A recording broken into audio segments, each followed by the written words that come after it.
Good evening. I have a confession to make for a start. Dr. Mehdi was my teacher in Nizam College.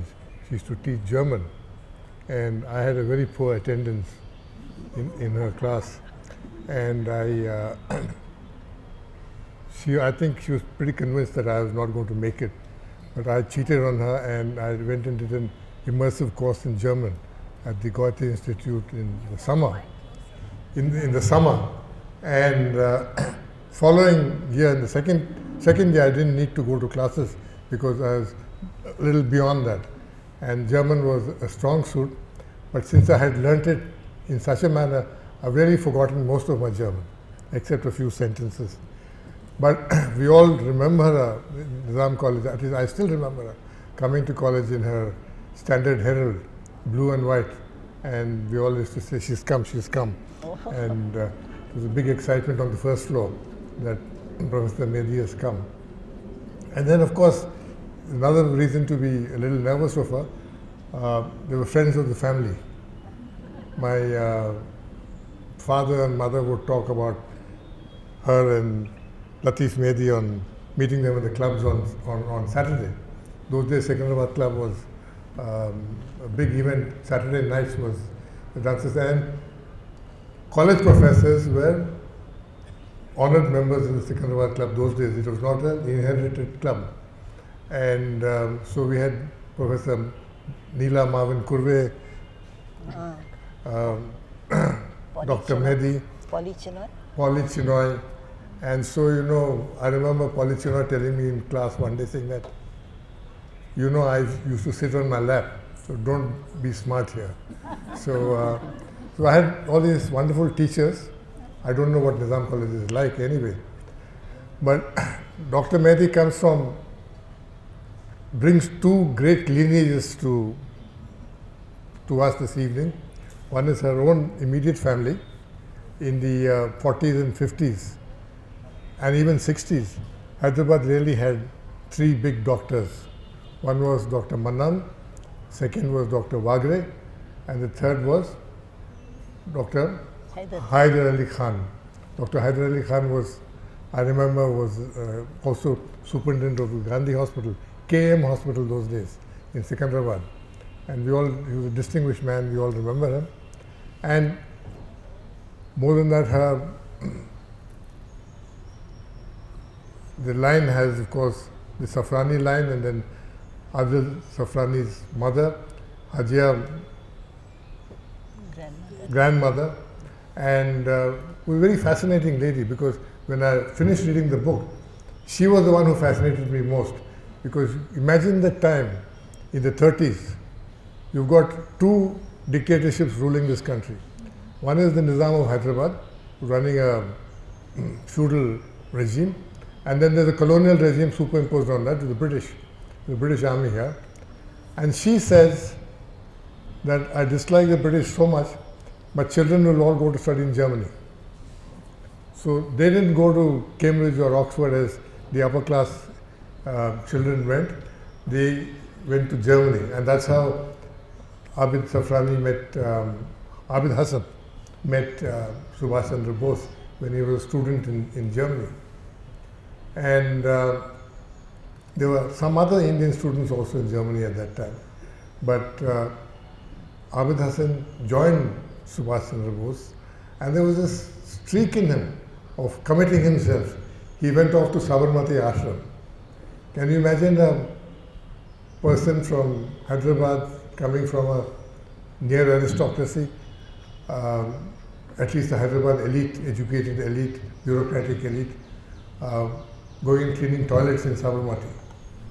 Because that was the essential training you get in a Gandhi ashram, that you learnt also how to use the toilets and then clean it.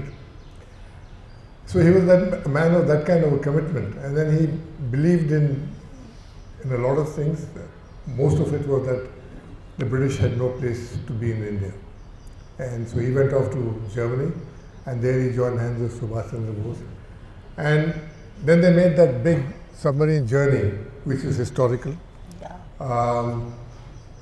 I've been inside a submarine, And I've been inside an Indian Navy Russian submarine, the INS Kursura, and then a new submarine, at least in the 70s, still tiny. You can't stand up.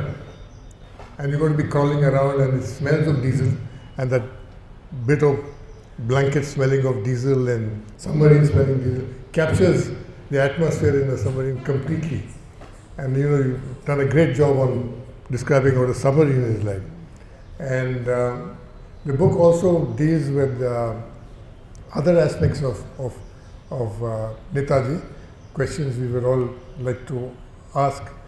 But first question I'd like to ask you is, why so late with the book? Why so late with the book? Okay. Good evening. Is it on?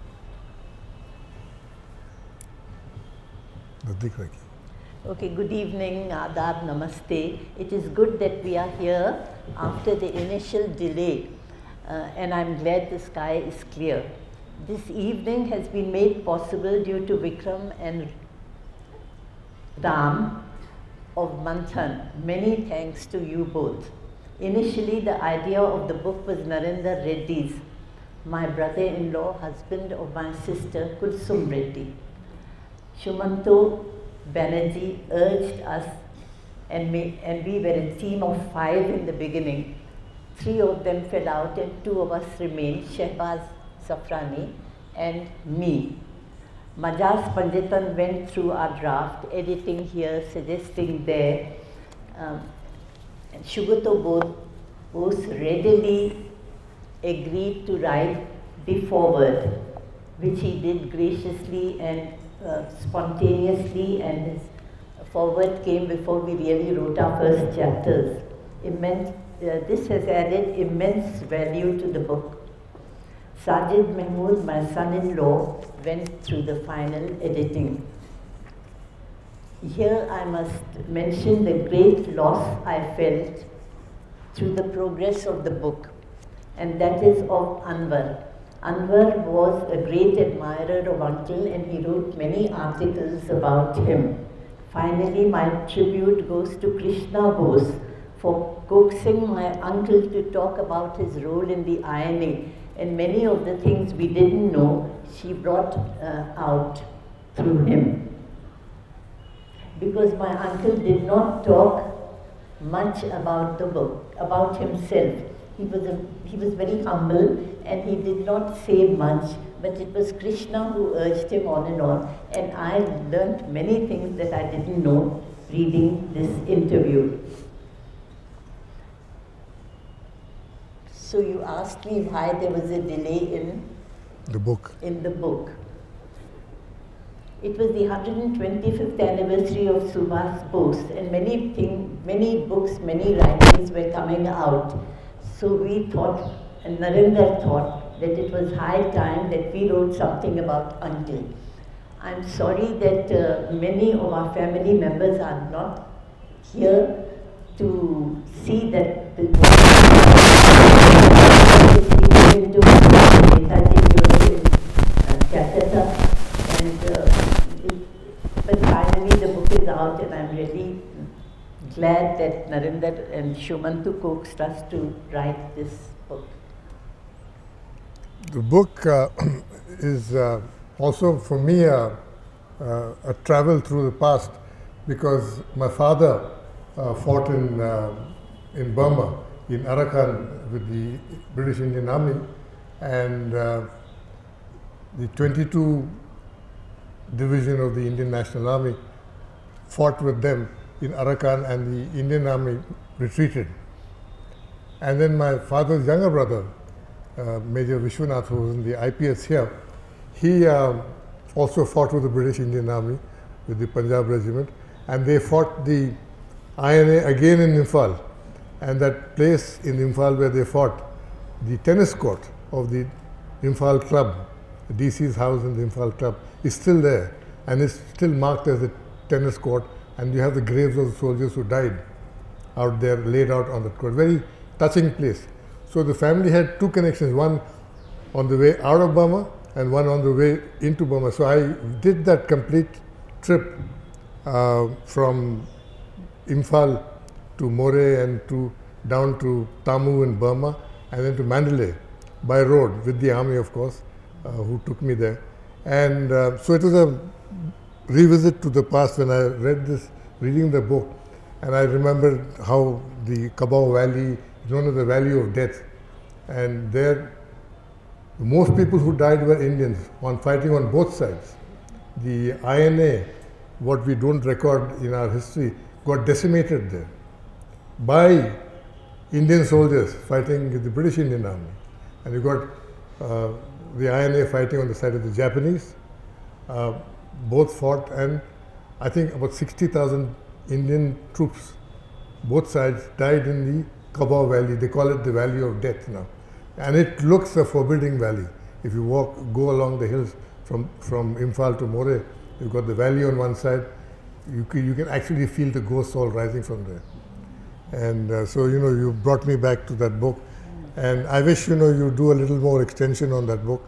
And particularly if Mr. Safrani's papers are there on the military campaigns, that would be very interesting. Particularly since, I'm in the USI Board of Research on military history. We'd probably have a chapter or two, because it's only now, after 75 years of independence, that the INA is being officially recognized in India. Because the INA, the Indian Army, said, we don't want to have anything to do with the INA. Because the INA, they had betrayed an oath to the Paltan. The Indian Army's basic loyalty is to the battalion, to the regiment. And they said they betrayed the Paltan, so we cannot treasure their memory. But now, after 75 years, I think we're growing up, and our notions of patriotism are changing, and somewhat sometimes very odd, in an odd manner.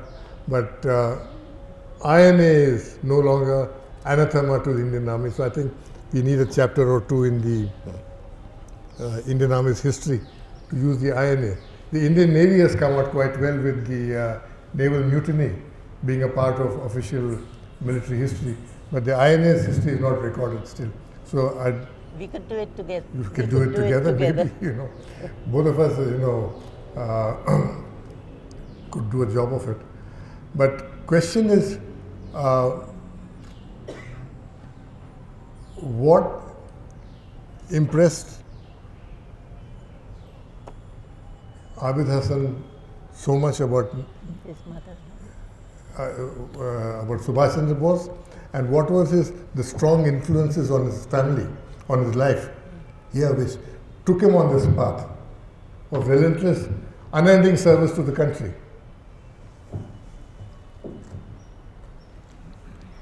So I'll begin with my grandmother. Do that. Yeah.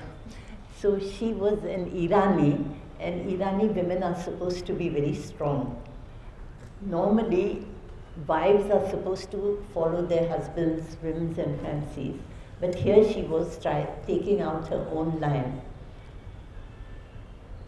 She lived in Abid Manzil. I think Dr. Wilfred D'Souza is probably here, and he owns this place, Abid Manzil, and he permitted us to include the picture of Abid Manzil in the book. So thank you very much, Wilfred, for letting us do that.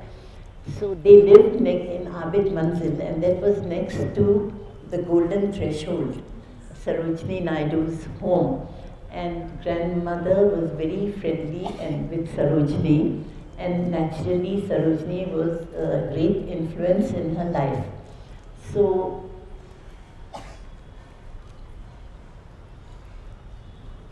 Sarojini Naidu was getting more and more involved with Gandhiji and with Gokhale, and therefore influenced my grandmother too. Grandmother her nationalism grew more and more, and she sent her children off to Germany instead of sending them to England to study. So one by one they went to Germany. The first to go was Badrul Hasan, Suraya Bose's father. And Gandhiji liked him so much and liked his writing that he made him the editor of Young India in 1925. So he had edited Young India for quite a while, and he also wrote a few books which Gandhiji liked.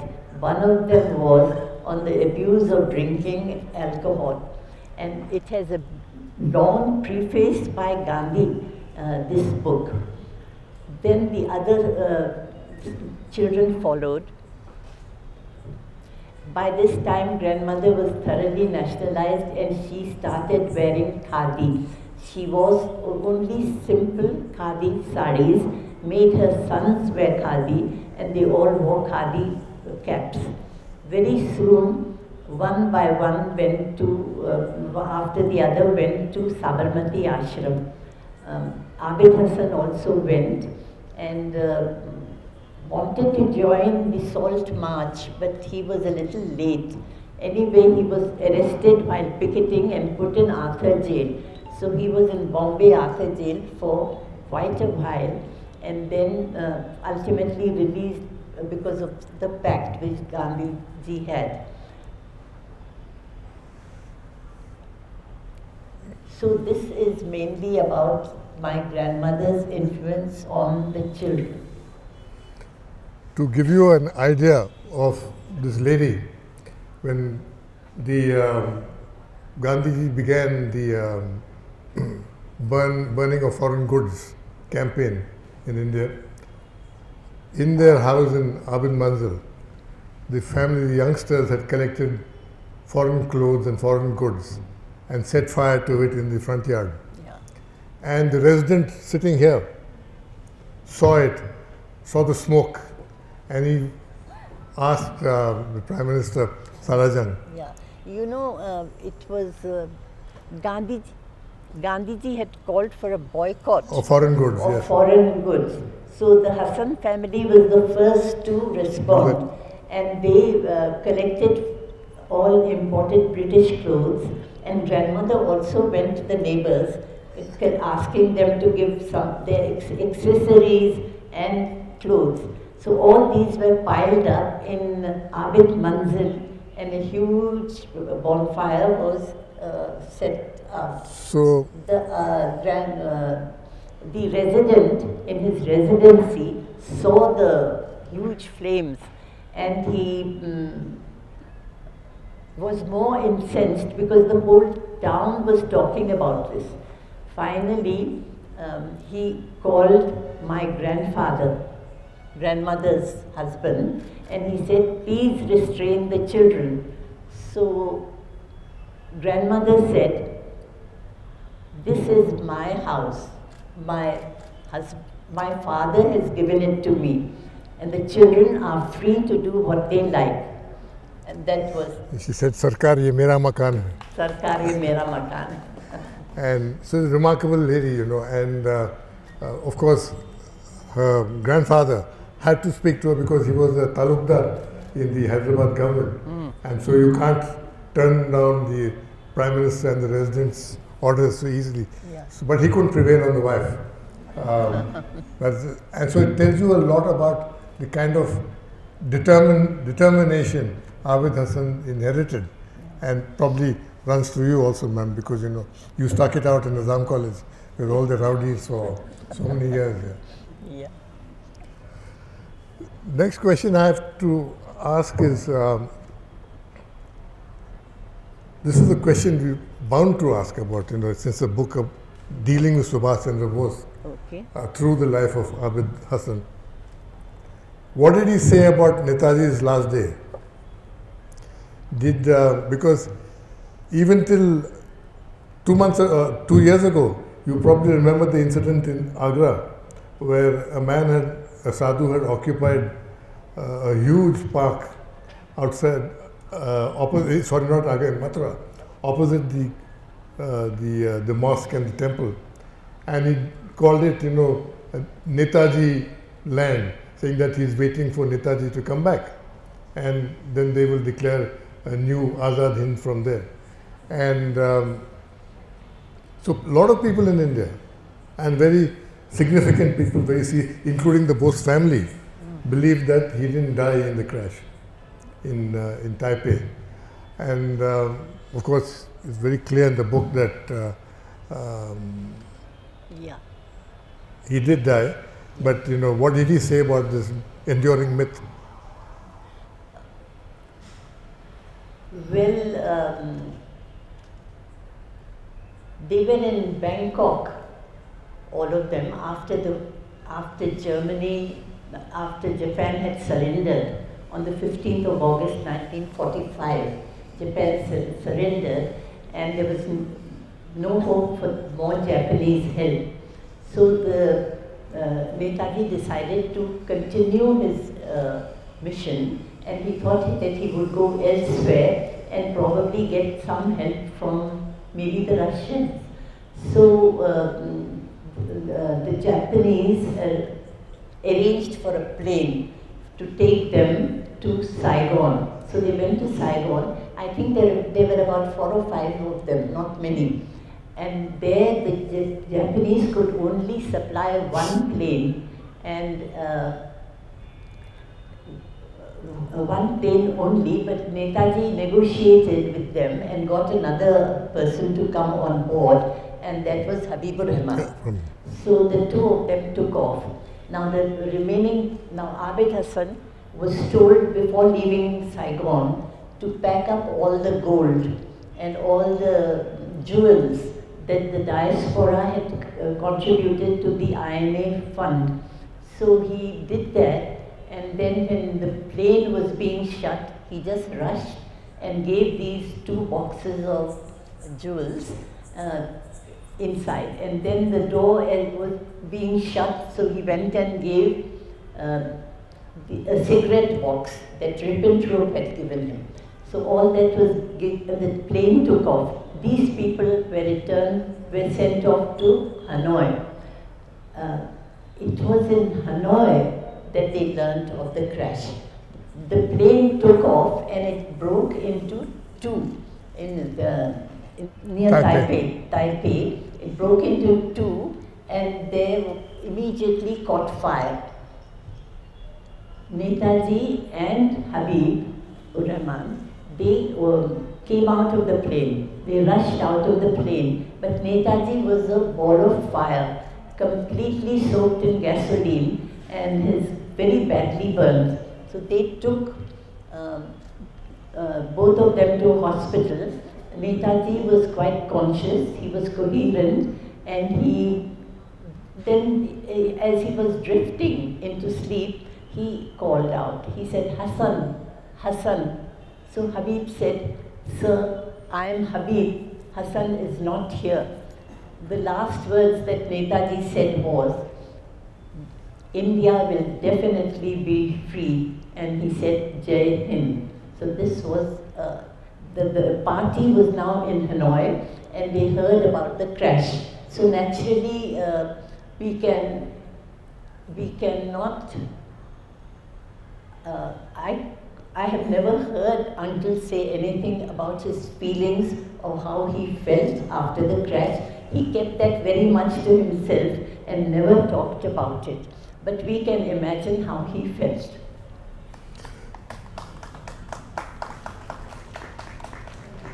You can imagine the backdrop to this event. 7th of August,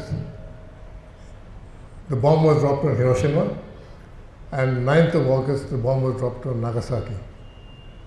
And Japan was on its knees. And here you have this small bunch of people planning to continue this war, and they get hold of a Japanese plane, and a Japanese general who was willing to lend his name to the flight manifest, because only the Japanese could command a flight. So General Shishida comes on the flight, and they take off and they go to Taipei, and that events took place. But Shishida died, the Japanese pilots died, only Habibur Rahman survived, and Netaji survived for 6 hours. The crash took place at 8 in the morning, and he died at 2 or so in the afternoon. But Habibur Rahman doesn't disappear from the drama completely. because in 48 he came back to Kashmir with the Pakistani army. And so, you know, you had descendants of the INA, both in the Pakistani army and in the Indian army, again fighting each other.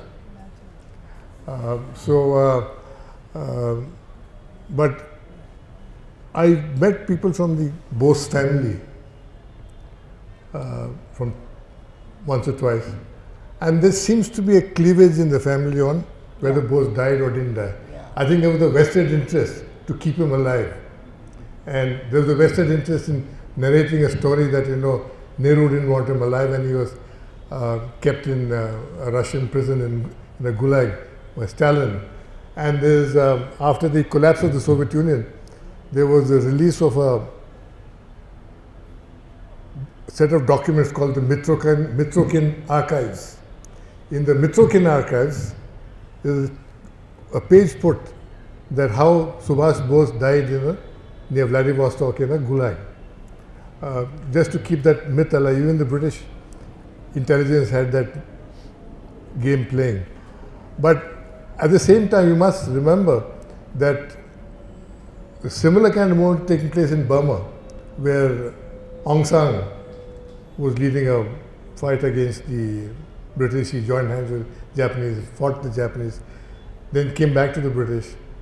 But on the eve of Burma's independence, Burma had just become independent, Aung San was assassinated.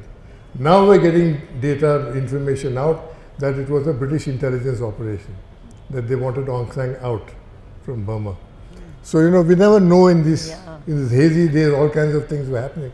So whether, one thing seems to be pretty clear, we have eyewitness accounts that Bose died. Yeah. And his ashes are still in Renkoji temple in Japan. Renkoji temple is where the war dead, some of the ashes are kept. And the Indian government, even today, 75 years after independence, doesn't have the courage to go and take those ashes and bring Netaji's ashes back to India.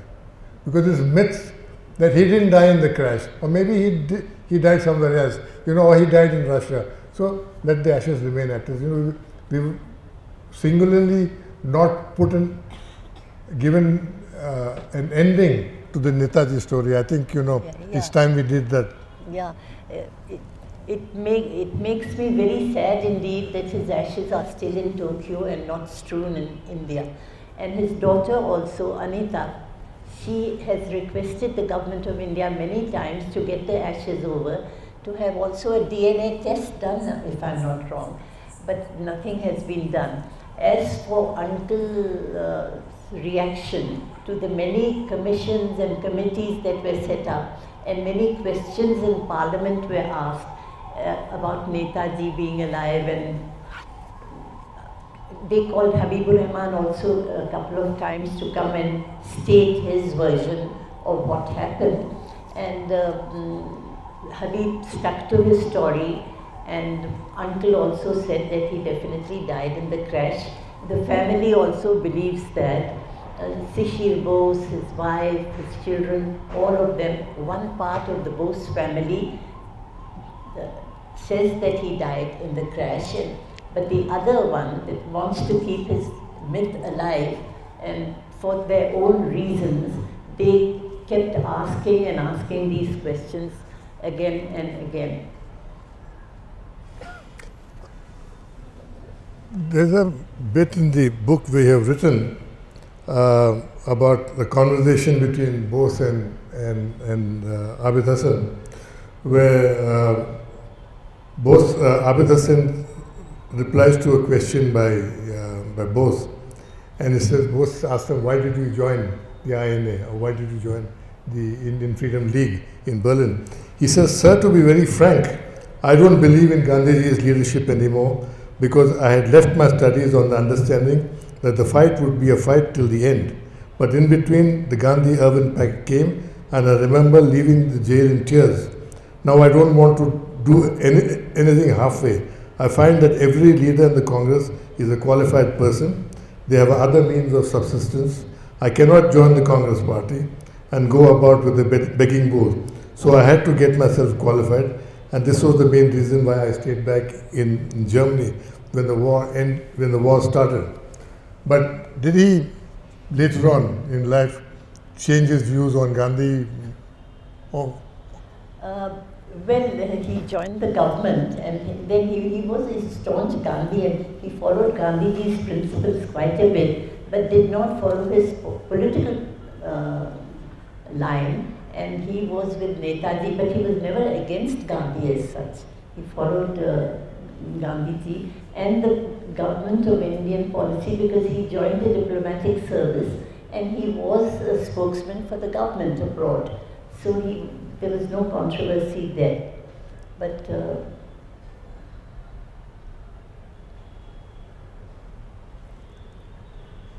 there's this bit about you visiting Senegal with Abid Hasan, and he was the ambassador in Senegal. I didn't visit. You didn't. He was the ambassador. Yeah, visit, I think, is it? I didn't know. So anyway, there was a movement in Africa when the President Senghor started this movement to raise Senegalese consciousness and French. He called it negritude, the attitude of being a Negro in Europe and in Africa, that you have to be proud of being a Negro. So he called it negritude. So I was wondering if he ever spoke to you about these developments in Senegal. No, he said the leaders wherever he went were great admirers of Nehru and Gandhi, and he said, India is in a very privileged position because we have such strong leadership and leaders with scientific temper. This is what he always quoted. He said, otherwise people were just following them blindly. They had no programs, they had no great plans for the future. But this scientific temper of India, and then all the IITs that were formed and all the educational things that were made India a separate thing altogether from the other countries. So that was what he said. Talking about IIT, very interesting. The government has now decided to start an IIT branch in Zanzibar. And there's the connection between the family and Zanzibar because Dr. Hyder Ali's father was Dure Ali Khan. No, my grandfather was actually a Hakim. Hakim, a doctor. A doctor, and the Sultan of Zanzibar was falling ill. They got physicians from England because England was there, and they were not happy because the condition of the Sultan was deteriorating. So they called for someone from India, and grandfather went, and he knew what was happening. The British were poisoning him. So he gave an antidote, and that worked. So the British they suspected that this doctor is doing something, so they increased the dose so much that the Sultan finally got worse and worse. But he awarded my grandfather with an award, and gave him the title of Kaukab-e-Durri, the star of shining star. That is Zanzibar's high award. So my father named my eldest brother Kaukab. Yeah.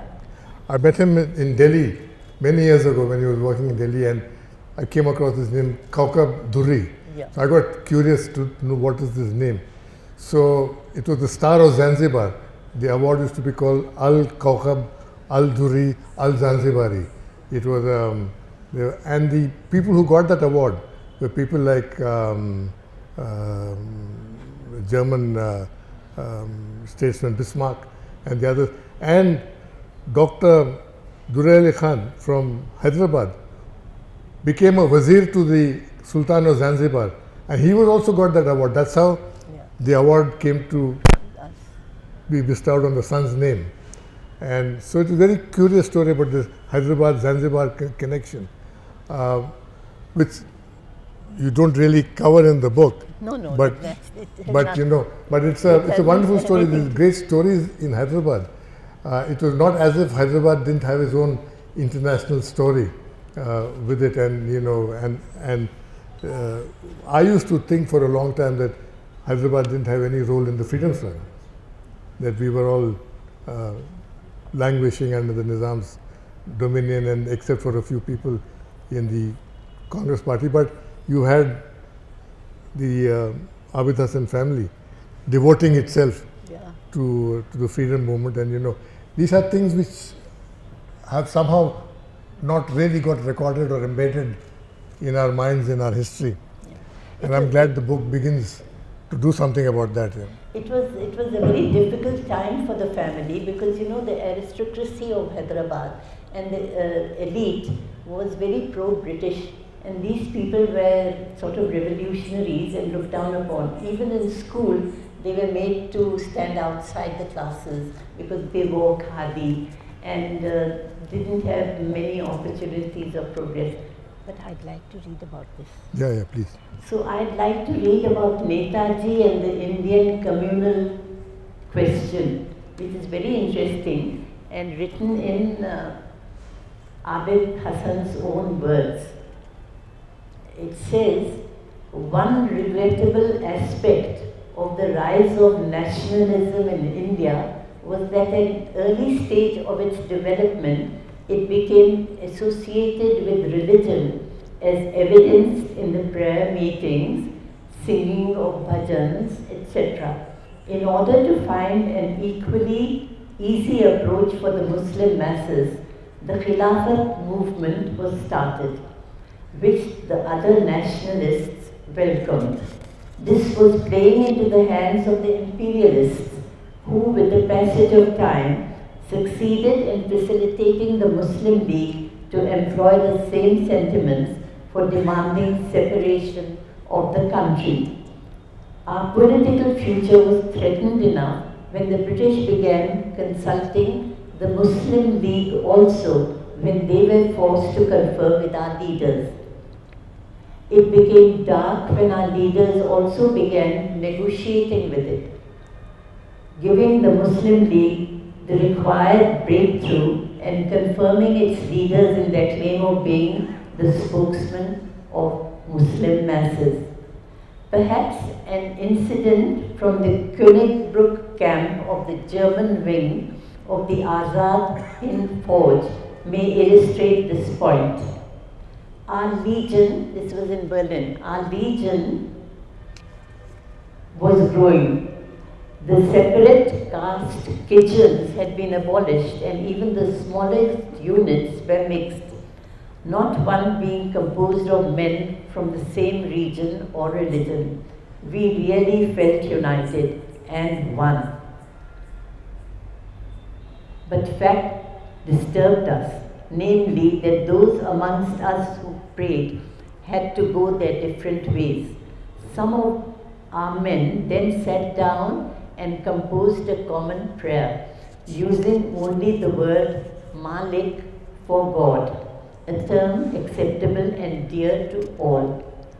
Composed by devoted men hailing from remote villages, this prayer had Kabirian simplicity and charm, appealing to all.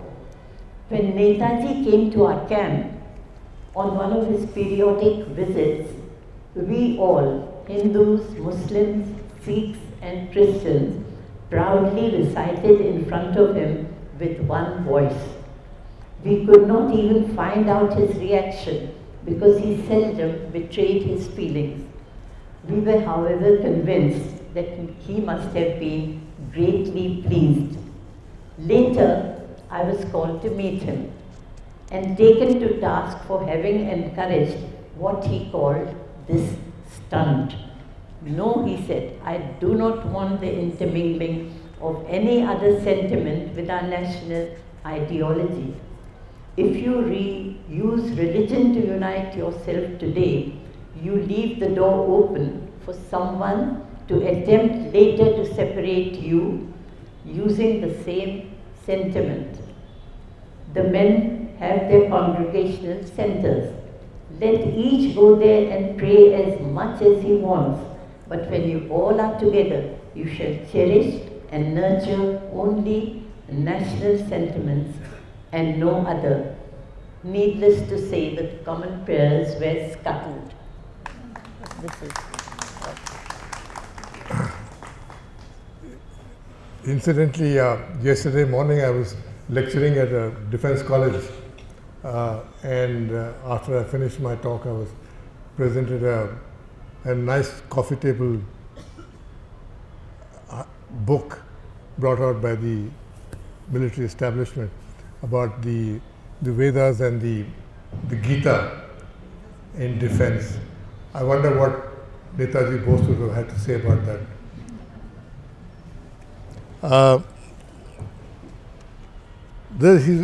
Abid Hasan also had a wry wit. He was asked by an African diplomat about India's population problem. And so he said, look, I should be the last person to speak about it, coming from a family of 14. So, This question was asked to him repeatedly, and in fact, when he came to Hyderabad and visited his old school, the St. George's Grammar School, they asked him the same question: what do you think about the policy of population control? He said, please don't ask me, I'm the last person, because I'm the 14th child of the 15 children that my mother had. Yeah. he was probably one of the few people, few Indians who seem to have met Adolf Hitler in Rastenburg when Hitler had moved his headquarters to be closer to the Russian front in 43 and 42, in 29 May 42. And so did he ever talk about the meeting with Hitler? No, I think it was a very brief meeting because Hitler wanted to talk to Netaji, who realized that the war was not going in Germany's favor and wanted to go east.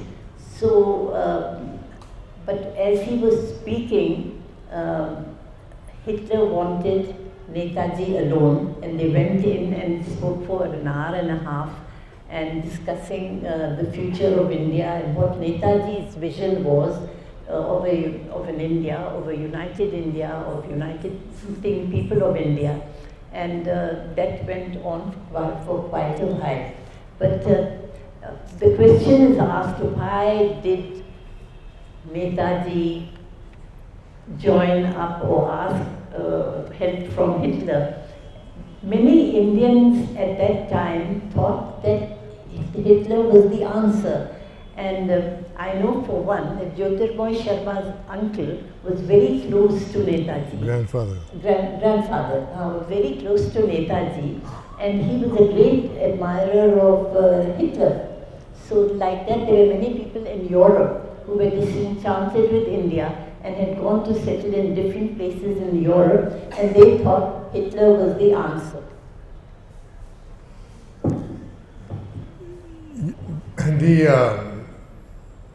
The prison camps and the concentration camps, the stories of them only came out after the war, when the Americans and the Allies went there. Because when the Nuremberg trials were taking place in Nuremberg, the people of Nuremberg didn't know there was a concentration camp outside the city. Or either maybe they didn't want to know, or there is a certain innocence in times like this. When you want independence, you want freedom, you are willing to overlook certain aspects of the devil you have to deal with. Happens to us in government. Those of us who have been in government have supped with the devil and worked for the devil in our own times. And so we make our compromises. So I don't know how much they would have known about Hitler, but I saw the Bose statue in Delhi the other day. And I must say I didn't like the idea of man standing in jack boots on Rajpath. We would have had both done somewhere else. I think, dressed somewhat differently. But this idea of Bose in tunics, the jackboots, is worrisome. I think they want to finish. Yeah? Okay. Any last summaries you would like to make? No, you make. Last, when Netaji was dying in Taipei at Taihoku Hospital, he asked for Hassan. He said, "Where is Hassan?" And Colonel Rahman, Habibur Rahman, that is, replied, "Hassan is not here, sir. I am Habibur Rahman." Netaji then said, जब अपने मुल्क वापस जाए तो मुल्की भाइयों को बताना कि मैं आखिरी दम तक मुल्क की आज़ादी के लिए लड़ता रहा हूँ। ये जंग आज़ादी जारी रहेगी, हिंदुस्तान ज़रूर आज़ाद होगा और उसको कोई गुलाम नहीं रख सकता. So that was the last message from Netaji to all of us, and we'll have to see whether कोई इस मुल्क को गुलाम रख सकता या फिर गुलाम बना सकता. This time will tell. Thank you very much.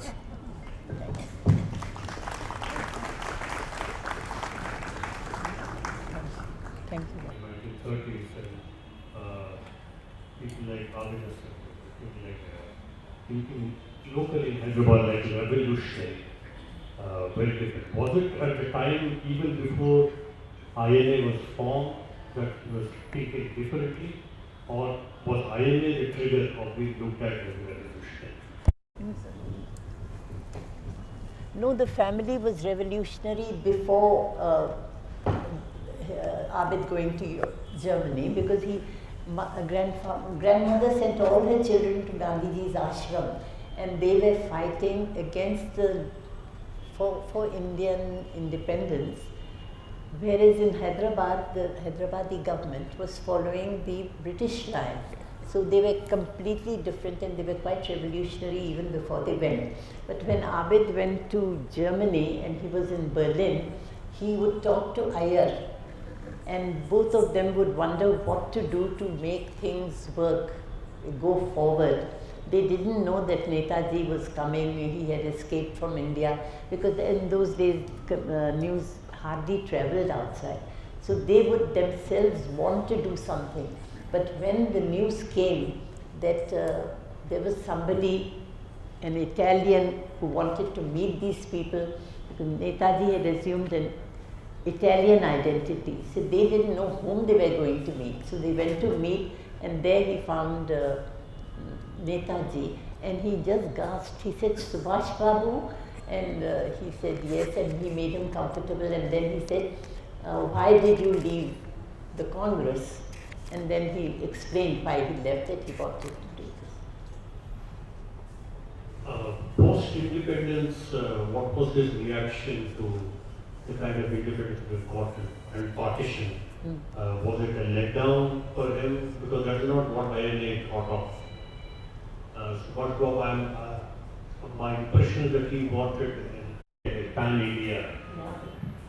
So, what was his reaction? I think there was great disillusionment, and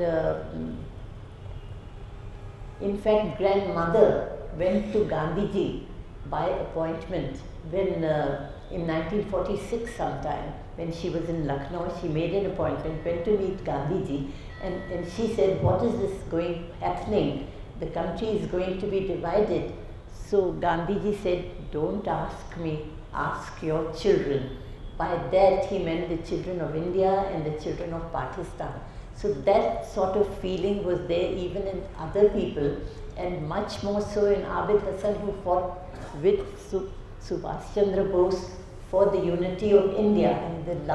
And most of the people who fought with the INA for Indian independence and Indian unity were from northwest province. They were all Pathans, and they've gone back there. So this was a very sad period, and it took him a couple of years to recover, because he fell ill immediately after things became bad and worsened.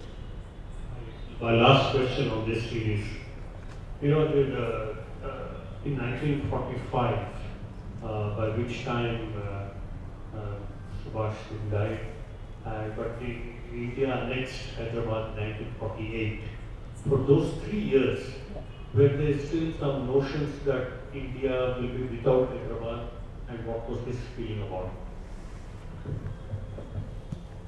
Well, he was very pro-pan-India, and he did not want any bits and pieces left. So he was quite, as far as I know, he was very, he admired Sardar Patel's moves to get all the princely states together and Hyderabad, and Pandit Nehru kept sending envoys to tell the Nizam that, you know, there will be some special treatment for the Hyderabadis if they join the union, but of course, but this is not in the book.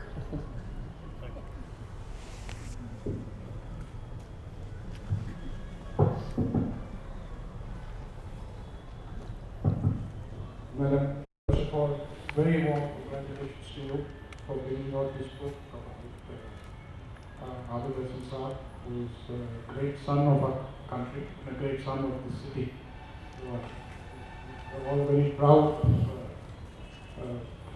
belonging to the city where Abid Hasan came from. I have a small family connection also with the army. My father survived the war. But let me tell you a little bit of this issue about the giving back of the ashes. I used to work with Pranab Mukherjee in 1995. And Pranab Mukherjee was external affairs minister, and he travelled to Oxford in Germany to meet Netaji's daughter and the family, and I was along with him. The family was very keen that the ashes be brought back to India.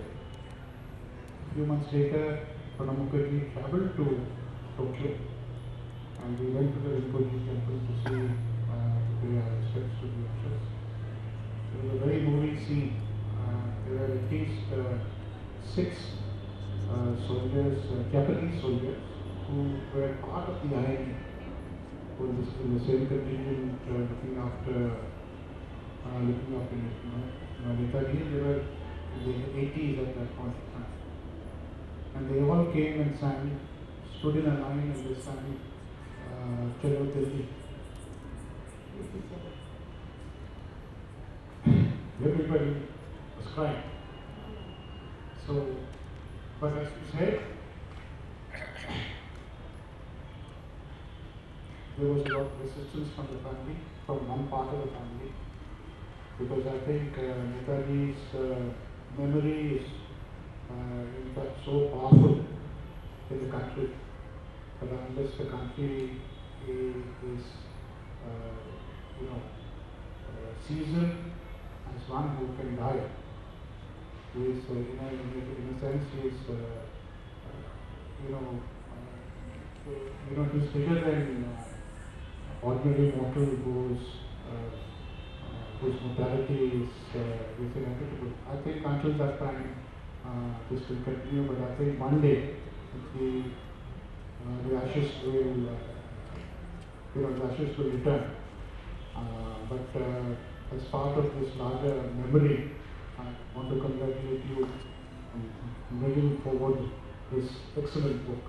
It is a great inspiration to our generation. Thank you so much for it. Thanks a lot. I, Good evening, ma'am. Hello? Yeah. Can you hear me? I think I speak louder. Now, Yeah. I wanted to ask you if you have any personal memories of your uncle that you could share with us.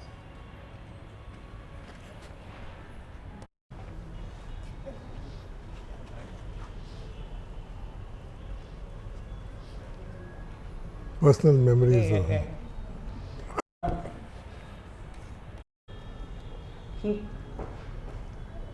he was a many-sided character, and I remember he was very fond of. He was a great historian. He was into history a lot, and every time we went anywhere with him, he would talk about historical places and historical, the importance of history.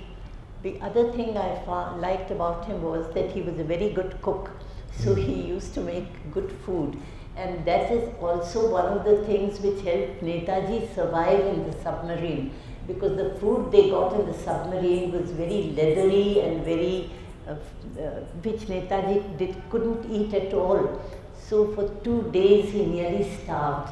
And the doctors on the submarine, they came and said, we have to do something. So uncle went and looked in the where the food was kept, pantry type, and then he found 2 bags of rice and lentils, and he made khichdi, and he used to make khichdi every day for Netaji, and that is how Netaji survived. It was a long journey of more than 2 months to Madagascar. Till they came to Madagascar, the food was a big problem, but after that on the Japanese ship they had everything they wanted. So there were things that he would say about Netaji, like Netaji being very strict and a strict disciplinarian. So on the submarine, once or twice they met with some encounters. The British were torpedoing them, and the submarine was exposed to the perils of the high seas. Once an engineer made a miscalculation, he couldn't handle the submarine. So the submarine came to the surface, and there was a British ship which tried to take aim at them. Then suddenly the captain said, "Dive, dive," and they were all panicking that they would be blown up. So when they came down, throughout this anxiety, this period of nervousness, Netaji was dictating something to Abid Hasan, to very calm, very composed, not at all ruffled, but all of them were, and even Abid couldn't concentrate on this. So he scolded him. He would scold him quite often. And he said, "Abid, what are you doing? I've said this twice. You haven't taken it down." So he started to write, and he also composed himself, and he said, "Ab jo hona hai hota, let me write what is being given." Later, the captain of the submarine complimented them, and he told all the other officers, "You people panicked, but look at our Indian leader. He was composed, and also his secretary." So Abid said, "I was also included in the praise, so I also felt great."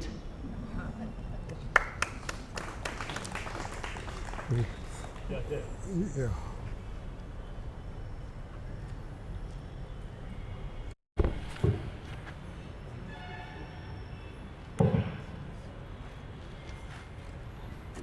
Abid Hasan remained unmarried. Why? And number 2, his close friend, Mr. Rahman, Habibur Rahman, why he left India, old India, conquered India and went to the part.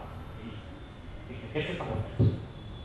Habibur Rahman was originally from there. Jammu and Kashmir. Huh? Jammu and Kashmir. He's from Swat. Swat. Yeah. So he went naturally to. Yeah, and why he remained a bachelor? Best, there is a mention in the book about Lillian Ferdan. There's a story waiting to be told there. Yeah. Someday maybe you'll tell us about it. Yeah. I think the war came in between, and he was interested in a lady, and he used to take her out and to take her to the opera and take her to restaurants. But the war came in between, and he left. He left without saying anything, because this was a secret. When Netaji wanted him to accompany him on the submarine, it was a secret. So he just left, and then many years passed, and it died a natural death. There was no future in the relationship. One more.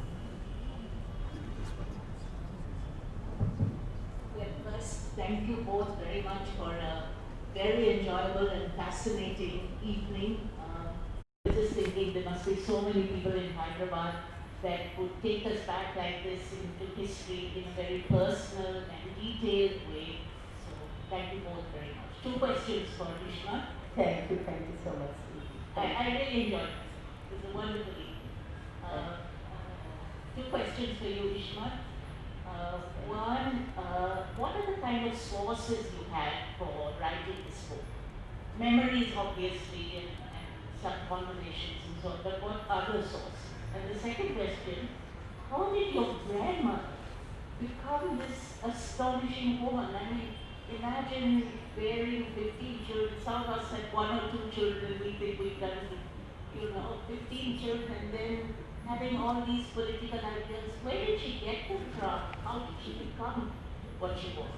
Well, about grandmother, she was influenced by Sarojini Naidu's father, and the children were all with them all the time because they were neighbors. So Sarojini was a great influence. You couldn't resist her.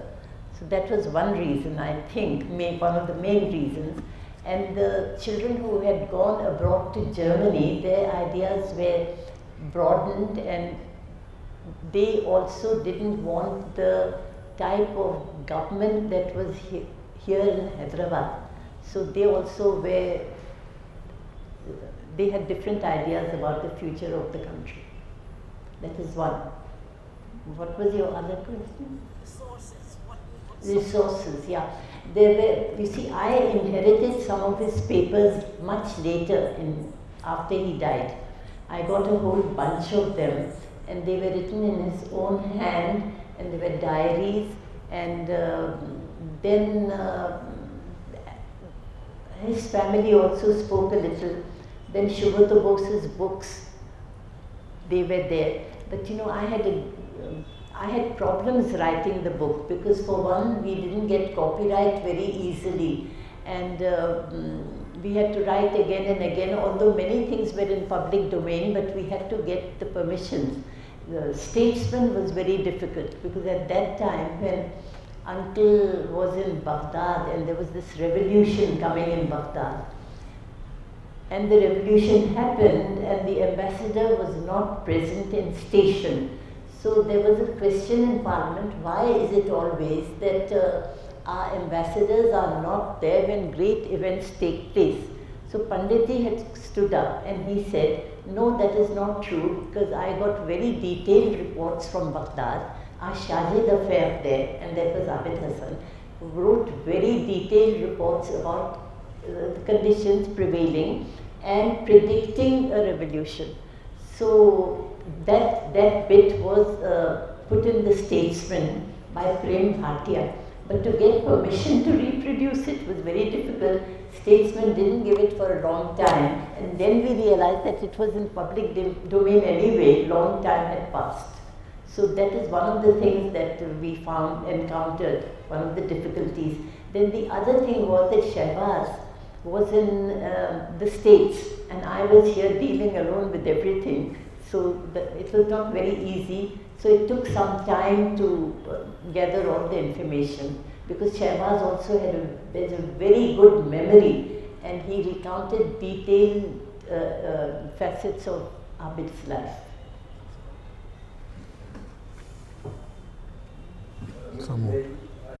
Small problem, a difficulty in understanding how anyone, I'm not talking about people, but how anybody could prefer what was happening in Germany under Hitler, the Holocaust, and how he was treating the Jews and everything, and preferring that to what was happening in Hyderabad.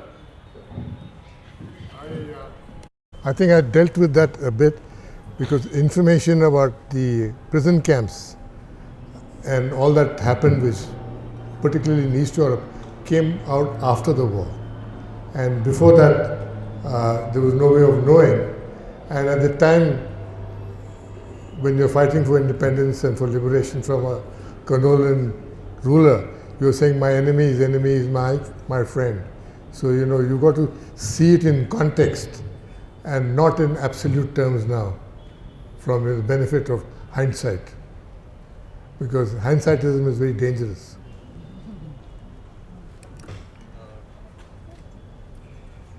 If I could ask the last question for Sumit.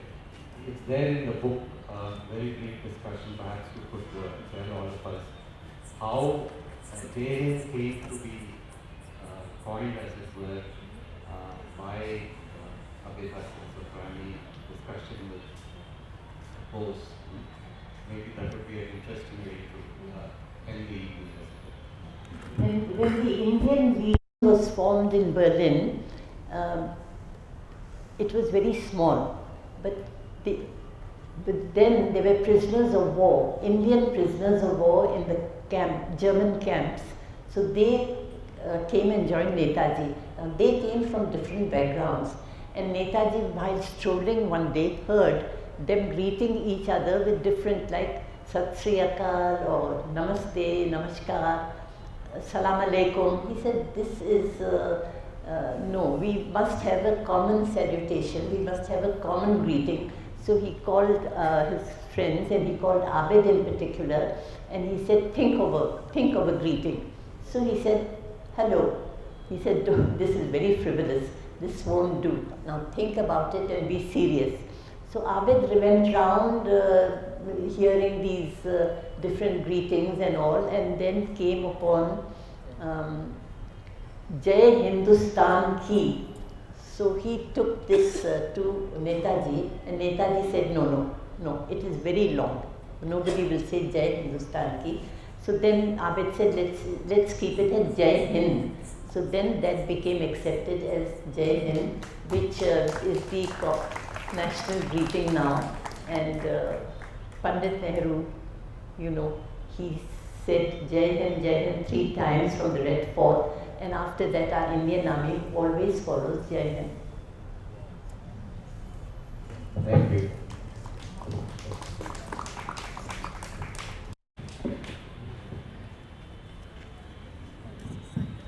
Madam, I felt like meeting a freedom fighter. Madam, how effective was Subhash Chandra Bose military intelligence? I think he's revered even in Burma and Bangladesh. People admire him. Your opinion? What do you like to say? He's admired in many other countries. Yeah. He's admired mainly in West Bengal and largely ignored in other parts of India. About Burma and all, I don't know, but they must have said that here's a revolutionary who's fighting for our country. So they must have said that. But because he's largely ignored, we have written this book. Very close. Come in. Are we done? So, thank you very much, ma'am. Wonderful evening with you. I didn't attend enough classes with you, but you lived up to your name. Incidentally, Ismat in Arabic means purity, chastity, and modesty, and classical Arabic it means infallibility and immaculate. I think she's lived up to all of that very well. Thank you very much. Thanks for all the compliments, especially the beginning when you reminded me of my days in Nizam College.